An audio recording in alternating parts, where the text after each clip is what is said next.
What's good, everybody? You're listening and watching to WinCity Sports on WEpodcast, Windsor's only local sport podcast, with your host, as always, Drake Demore. We've been running this podcast on a radio and audio outlet for the past year and a half, and now we're here on the Windsor Essex Podcast Network. All these shows are locally based and based on Windsor Essex, so what better than WinCity Sports here on the WEpodcast? This week, we have Logan Stutz from the Windsor Express. He'll be joining me in the studio very shortly. We're going to be talking all about his career, his time playing in various different countries like Japan, Sweden, and the list goes on and on. We'll be talking all about his career, his college ball career, and how he ended up coming to the NBL Canada, and how he ended up coming to the Windsor Express, and what he thinks of the city. We'll be talking a little bit about his future and a little bit about the team's very near future. They are kicking off their season in just a few weeks at the WFCU Center on November 25th, a Saturday night game. But first, as always, we got to take a moment to talk about our Windsor Lancers Athletes of the Week. This week, from our men's and women's basketball team, it's Lucas Orlita and Emily Prevost. Lucas led the Lancers Friday night with 13 points and 20 points on Saturday, when the Lancers picked up a 94-79 win over the Toronto Varsity Blues. Emily had 16 points and 10 rebounds in their 62-42 win over Ryerson Friday night, and 18 points in their win over the Blues on Saturday. Congratulations to both of them on becoming our Windsor Lancers Athletes of the Week this week. Now, we're going to be right back in a few moments with our interview with Logan Stutz from the Windsor Express. Don't go anywhere. Okay, here we are, first episode on WEpodcast with Logan Stutz of the Windsor Express. Thanks for joining me, man. Thanks for having me. It's great. Sweet, man. So, like I said, we're going to get started with your background, kind of talk about yourself and transition to your career, and just talk about the team, you know, as we normally do here. So, first off, where are you from? Because I know you're not from Canada. You're an American boy. So just tell me where you're from and like how you got into playing basketball. Just, you know, give me your story. Yeah, absolutely. Born and raised in Kansas City, Missouri. Grew up with two brothers and a sister. Just kind of played basketball growing up, but born and raised in Kansas City, Missouri, but I haven't been back there in a long time except for just to visit. This is my 7th year pro. Been all over the world, and I really like Canada, and hopefully going to be making it more of a home here soon, so that's the plan. That's awesome, man. So that's all we're going to be talking all about, where you've been and talk about Windsor also. But did you play any other sports growing up, or was basketball like the big thing out there? Is like that's what a lot of kids do, or what? Me and my brothers played everything. Yep. Growing up, I mean, everything from street hockey to backyard football to golf. I mean, and then when we started getting older, we had to narrow down our options. And obviously, being tall, we played basketball a lot, and had a hoop in the driveway and just played it all the time with the neighborhood kids. We had a blast. Yeah, that's cool. Yeah, when we went to meet up, I'm like, okay, this might be him. And I seen him come out from the back. I'm like, yeah, that's definitely him. But now your bro plays too, right? He's a basketball player, right? Yep.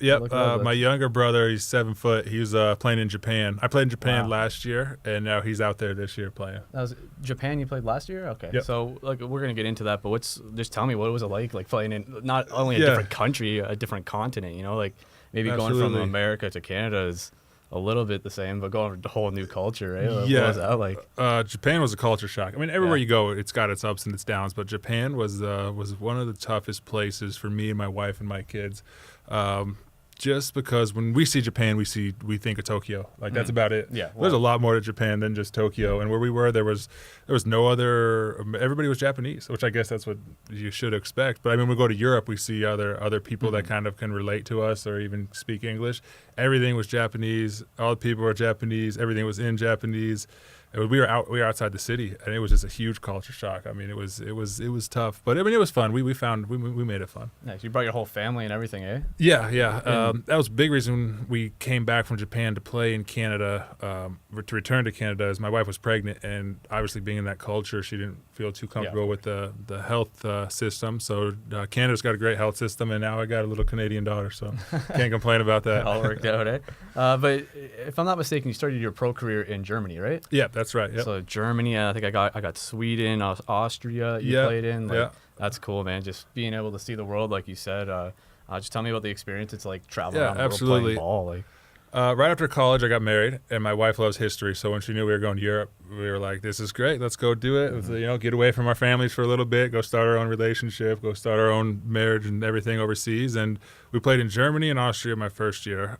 Germany was great. I mean, obviously a little culture shock, but you can survive, I guess is the best way to say it, after that shock. You learn a little bit of German. People are obviously will help, and there's a lot of English over there too. Same thing with Austria. That was pretty much the same way as Germany, and we loved traveling and seeing places like Munich, and Nuremberg, and Salzburg, and Vienna, and Prague. I mean, one Christmas we went to Paris. One Christmas we went to like all these Christmas markets. So it's a lot different. But it's awesome. I mean, the city life is awesome over there. You can hop on a train and go anywhere. Like, we really, really enjoyed that. So that was awesome. Then we hopped over to Sweden shortly after. We played another year in Germany, and then we hopped to Sweden, which was really fun. I've always wanted to live in Alaska. I actually love the cold weather, so Canada's a good fit for me. Where we played in Sweden was 160 miles north of, like, Nome, Alaska. So we were basically in the Arctic Circle. So we were like one of the two teams, like the farthest north teams in professional basketball. So we flew everywhere. It's one of the places where when the water freezes, they drive trucks on it, and they put, like, you see it on TV, I guess. But it was awesome. It was called Luleå, Sweden. I really enjoyed it until it started getting dark, and then we would see about an hour and a half of sunlight a day.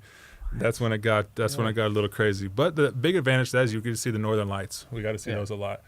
So that was fun. That was a fun place to play too. But yeah, we played a lot of places, had a lot of fun, seen a lot of the world. So that's awesome. That's a great life to live, man. And you're doing what you love, right? You're playing playing basketball. Sorry. Let's kind of backtrack a little bit because I want to talk about your college career also. Okay, yeah. But more about yourself. The Cyclops. That's your nickname. Where did that come from, man? I always see that on your Twitter and stuff. Like your boys just kind of come up with that, or actually that came to. I didn't start wearing glasses till I got to Canada. Okay. So Cyclops was born in Canada. I didn't even wear them until about 2 days before my first game in NBL Canada.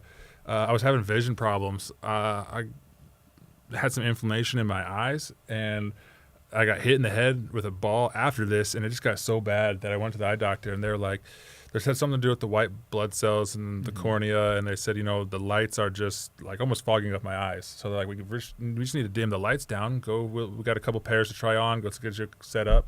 I put them on. I was like, this might be the stupidest thing ever. Like, I'm like, I don't know if I want to do this. Yeah. I had one practice in them. Didn't really like it that much. Had my first game. I scored like 17 points in the first quarter or something like that. And I was like, I got to wear these. Like, this is, and then the fans hopped right on, and they loved it. They started sending me all this art and posters and fan art, and somebody started just saying Cyclops, and I ran with it. The first year, like, I didn't get into it that much. I'm like, oh, this is cool, whatever. And then I was like, you know what? I need to use this and market myself with this. If that's what the people are going to start calling me, then I got to accept it. And then it's just been it's really been fun. It's been a fun ride since then because it's a lot has grown from it, and it's been great. That's awesome. That's really smart too. Like I said, just roll with it, right? Yeah. Like I said, I always see you kind of promoting it on Twitter and your social media. So that's why I kind of wanted to know the story behind it. Like you said, I didn't know, maybe you had an injury. Maybe you just thought, my eyes are too important. Like, why risk them, Like, you can get poked in the eye like a wrestler out there. So, so that was one of my questions, but we covered it. And now you're sponsored by, is it Vigor? Vigor Eyewear. Vigor Eyewear, How did that come to be? Was it like just because you've been that's what I mean. Like, I seen you come in and you're always wearing them. So I thought there's something to this. So tell me about that. Well, like I said, once the name Cyclops started coming out, I was like, I'm gonna just own this and wear my glasses on the court, off the court. And I mean, I was seeing better, so I'm like, all right, this is great. And then I actually reached out to a couple of places, and then I found Vigor. They're a local Canadian company, and I've kind of sent just template message to other places to see if they were interesting. And then when I saw this one, I was like, I just knew. I was like, this is the one. I was like, these guys are awesome. Their slogan is play harder, and their glasses they make, they go through how they can make you focus and play harder. And I was like, you know what, this is awesome. So I really contacted them with more of a heartfelt message, like, hey, we got to do this. Like, I want to be on board. Let's figure it out. And then they jumped right on it and loved the idea. Got back to me, brought me up to they're in Mississauga.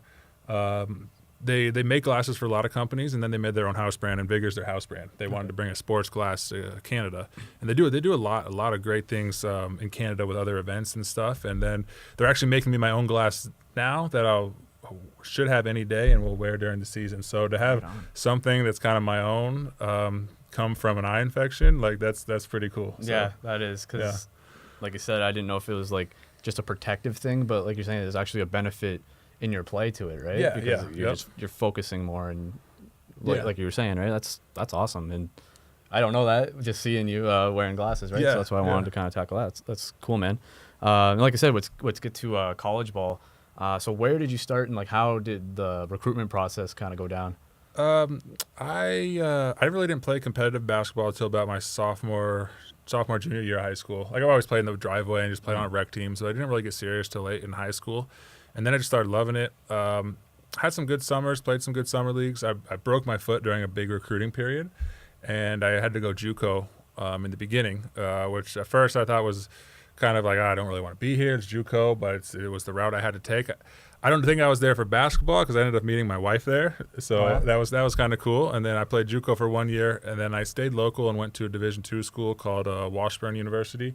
I had a good handful of Division I offers, but I just felt like I needed to be local. So a lot of people say like, don't make decisions for girls or whatever, and I heard it all, but I was like, you know what, I'm going to do what I want to do, and it worked out. Yeah. It worked out for me and my family and my career, so it was just a great decision. Sometimes you know those things, like you said, people might be discouraging you, but if you know it's right, then it's right. And and I don't know, there's something else I would say, forget. But yeah, man, like it all just kind of fell into place, right? So yeah, absolutely. You know, yeah. So, but you played for a couple different schools, right? Or did you just play there in your college career? Just there. I played with Butler County Community College. It was in Kansas. And then I went to Division II school, Washburn in Kansas also. I see what you mean. All right, well, then we'll transition into pro a little bit more because like we already kind of talked about traveling around the world and stuff. But so like I said, you started in Germany, traveled around, and then eventually ended up coming here. But one question that I wanted to ask you, I actually wanted to ask anyone really in the NBL, is because I kind of see some other guys playing for more than one team. Yeah. So does that league give you the ability to do that based off like the contracts, like they allow you to play for more than one team kind of thing, or the way our contracts are structured is everything's 1 year deal, and then after that you can protect 5 or 6 players, and just because you're protected doesn't mean you will play for that team. That means that team has the first rights to refusal. So somebody can make you a good offer. If the team doesn't match it, you can go play for them. So it can make the competitive market for you depending on who you are. For example, I played a whole year in Niagara, and then last year I started the year in Niagara. Unfortunately, I got hurt, and then towards the end of the season, got released due just to injury and health. And Windsor was like, I felt I could play. The team, you know, kind of, we had a new coach, and they had an objective that they wanted to meet with healthy guys, and they kind of had a great relationship with him. So they kind of just said, hey, if you can find a place that's going to play you, more power to you. Go play, because this is the route we're going, and no hard feelings. And then Windsor made a call and said, we'll bring you in, we'll check you out. If you're healthy, you got a job. Brought me in and worked hard, and it worked out great, and here I am again. So yeah, it's a good place to be. It's awesome, man. And you've been a very vital part of the team too. Like I said, just coming in whatever halfway, if that, through the season. But the schedule of the NBL is also very convenient, I think, to you guys, right? You're able, like, if you're not from Canada, you're able to go back home. Some guy like Tony Bennett, I interviewed him too. The Chicago guys. Yeah, they really like it. Everywhere. He's bouncing around everywhere.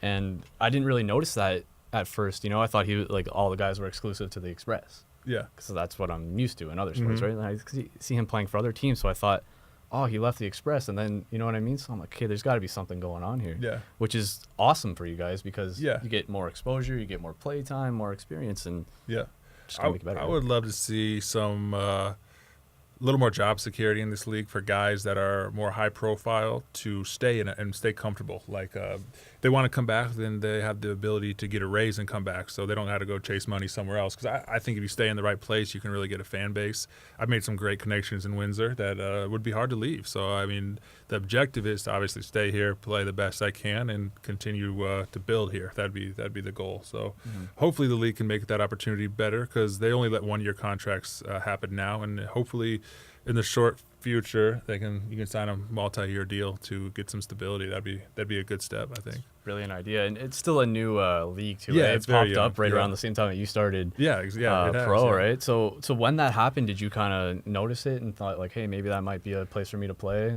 I knew about it, because internationally, right? Yeah, I'm in my 7th year pro, and this is the 7th year of the season. I didn't want to come to this league in the beginning because it was new and it didn't have a lot of respect, and I didn't want to come to a league that maybe it didn't survive, and then you're kind of stuck, because then you only have a resume for something that's not around anymore. So I was like, I'm going to go do what I can do, in Europe or Asia, and if that's the route I'm going to take, that's the route I'm going to take. And it just one big reason I came back is I had my daughter in Germany, and I was actually going to stop playing and just come back and work 9 to 5. But when we got back, I was too in love with my family, and I was like, I got to find a place to play a couple hours a day and go back with my family. And that's when I was like, I need to look into Canada, because that's a big thing that they offer. That's a big promotion, is you can keep your Americans here and close to home and with their families, and it's not too much of a culture adjustment. So that's what drove me to Canada, and I think that's ultimately a big reason why I stay. That's awesome. And being a border city, very convenient. And even Niagara, where you were, border right? city, So like, how was the recruitment there? I don't know if we touched upon that. Like getting to Niagara, was that a factor too? Is like, I'm able to jump back over, or how did that? It was. It's an interesting story. Some people know, some people don't know. I actually started out in London, and I got cut during training camp. And I had 2 options after that. I could have come to Windsor. I could have went to Niagara. And both of them were appealing. I talked to both coaches, and I chose Niagara because they were a new franchise. I figured I could go help out, and I had family in Buffalo.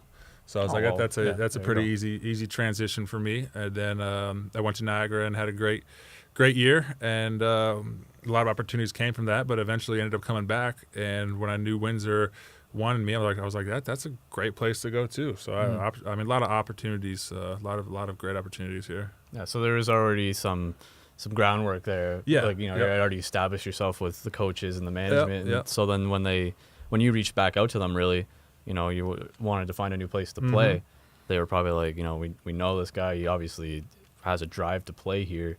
Yep. It was kind of a no-brainer for both sides, I think. Yeah. That's awesome. So, like, you touched upon it a little bit, like you say you love Canada, but tell me about the city of Windsor. You've been here for what, about a year now? Just give me your thoughts on the city. Almost a year. It's interesting coming here because I'll be honest, we didn't hear the best things. We heard, hey, Windsor's kind of like Detroit, I guess is the best way to say it. In America, you think Detroit's kind of run down because automobile thing, and they had some economy crashes, and Windsor, I think, got hurt a little bit from that too. And at the end of the day, we were like, you know what? We're just going to go. Me and my family are just going to go for the last, I think we played about 13 games here, and we'll test it out. If we don't like it, if it's not good, we'll find another spot. But we came here, and we didn't want to buy into what people said because we want to give our own opinion on everything. And we loved it. Like, we did our research. We live pretty close to downtown, pretty close to the waterfront. We go down to the Riverwalk all the time with the kids. There's parks, there's the sculptures, there's the gardens. Windsor runs some great children activities with early years programs that my wife loves going to with the kids. There's a water park for the kids. There's trampoline parks now for the kids. The city itself offers a lot. There's some great food, great restaurants. I mean, me and my wife were just like, hey, we can walk everywhere, short drive wherever we want to go. We're right next to America. We were like, this is where we want to be next year. And then that's when we contacted the team and said, hey, we want to be back. So I'm glad we didn't take everybody's opinion. Not everybody, but we just heard, hey, if you go to Windsor, people said it's the armpit of Canada or whatever. And I'm glad I didn't. I'm glad I didn't listen to a lot of people, because we want to make our own opinion on it. And we really, really liked it, actually. I mean, it's blue collar, but we're kind of blue collar people, so it's a good fit. Yeah. Like I said, it's got it all. And there's always people that say negative things about Windsor and about everywhere. And there obviously is bad areas or whatever, but that's everywhere, right? Yeah. I found most people that have left Windsor say bad things. But once you get here, people are like, no, this is great. Like, yeah. I've had a couple people visit and been like, this is a great place, man. It's like downtown's beautiful. Like you said, go down to the riverfront. It's awesome. I moved away. Like, I went to school in Sarnia, Ontario. So, that's like right out of high school. People, I hate Windsor. Can't wait to get out of here. Yeah, every time I came back, I was like, I can't wait to go home for this weekend or something, to see the guys, go downtown. I like Windsor. Like I said, I used to kind of think differently, but I wouldn't be doing the show if it wasn't, if I didn't like Windsor. Let's talk about the Express, man. Been here just about a year. It's like, honestly, it feels like you've been here longer. I don't know why. Just like, playing for the team. But you just tell me about the crew. Like, you enjoying the squad and all the guys? You guys click or what? I mean, training camp's always got its ups and downs. You got new guys too. New right? guys that are afraid to make mistakes, so they don't want to go hard. But you got to push everybody to go hard, and then you find out where you're at. Obviously having Maurice Jones back is a big piece. Yes, absolutely. I think he's got a great future. He's just a great future playing basketball. He's pound for pound the best player in this league, 100%. Yeah. And he works so hard. He's your point guard, and that's what you want out of him. So that's a huge reason I decided I wanted to come back. And then I like Coach a lot. He's been in this league. Oh, yeah. He's a veteran of this league. He's stayed in this league. You see, just as quick as players switch in this league, coaches switch in this league too. And he's found his niche, and he's got a successful system, and it's fun to be a part of. So those two pieces helped a ton coming back. And then we got some guys in training camp, that we got to work with, but they'll be fine. And we might have some guys coming back. You never know. So there's always options. Mm-hmm. And that translates into the league itself. Like, let's go back a little bit to what you're saying. It was a new league. Let it get on its feet, right? Yeah. Let them establish itself. And that, just the transition, people coming and going, that's the NBL for you. Because, like I said, it's 1-year contracts. You test some guys out, see how it works. And really, you can't play there forever, right? So, people come and go. But there has been people in the last, 6 years now. It's probably the 7th season of the NBL that have been mainstays on the team, like DeAndre Thomas and Darren Duncan for a while. There's the guys that stay, and there's the guys that go, and that's every sport. But it also translates into what you're saying with Bill Jones, because he's faced a lot of a little bit of scrutiny here and there, and he has had options in times where he could have walked away, but something kept him here, right? So they got to be doing something, right? Yeah. And like I said, it's just maybe it's a good city. It's close for him too. He's a Detroit guy, so. That's awesome. How are you feeling about this season going? Like you said, it's some bumps in the road in training camp, and the Express have been through some ups and downs the last couple of years. Absolutely. But just what are your thoughts going into the season? It's coming up soon. For starters, this is a good league. There's a ton of great players in this league, and a lot of that will come out in the 40-game season. So when it's here, we play a lot of games quick. We got to be ready, and the first 16 games are really going to be a huge test for the Express. That's when we got to try to get a good foundation. We got a lot of road games, so there's a lot of times for team bonding. We go out east for about 10 days. That's gonna be a big test for us. And then after that, we come home and play about 16 out of 24 games at home, and that's when we've got to be clicking like a team, like a family. Kind of the way it was last year, the second half of the season. And Express was a great team, and then we want to bring that same success to the start of the season this year, and not have any lulls in the action. It's going to be tough because, like I said, it's a good league. There's a lot of good players in this league. It's definitely underestimated. There's high Division I players that come to this league. We've had guys from EuroLeague, NBA, North Carolina, Kentucky, Kansas. A lot of guys want to play in this league, and it's not an easy league to play in. That's the one thing I wish people would realize is this is a real league with really good players, and that's going to make every night a battle. And that's why I'm doing it, though. It's fun. It's fun to do that, and we'll have a little army we're going to take in a battle and hopefully come out on top. Right on, man. So again, thank you for joining me. Thank you for coming out, and to wrap things up, tell some basketball players about your line of eyewear there, and where they might be able to find it if they're interested. Awesome. Yeah. And just kind of tell the world about awesome. Vigor? Yeah. Vigor. Vigor. You can actually, they're in Sports Check. You can get them in Sports Check. I think the glasses run from $50 to $75 a pair. If you want to look online, you just go to vigoreyewear.com or .ca. Just Google Vigor Eyewear, pick out a nice pair of glasses, and you can use a promo code Stutz3. It will give you $25 off. So I've had a couple people do that. They like it. The glasses are awesome. Go out and get them. Enjoy them. Awesome, man. Thank you so much again, and we're looking forward to the season. Yeah. Thanks for having me.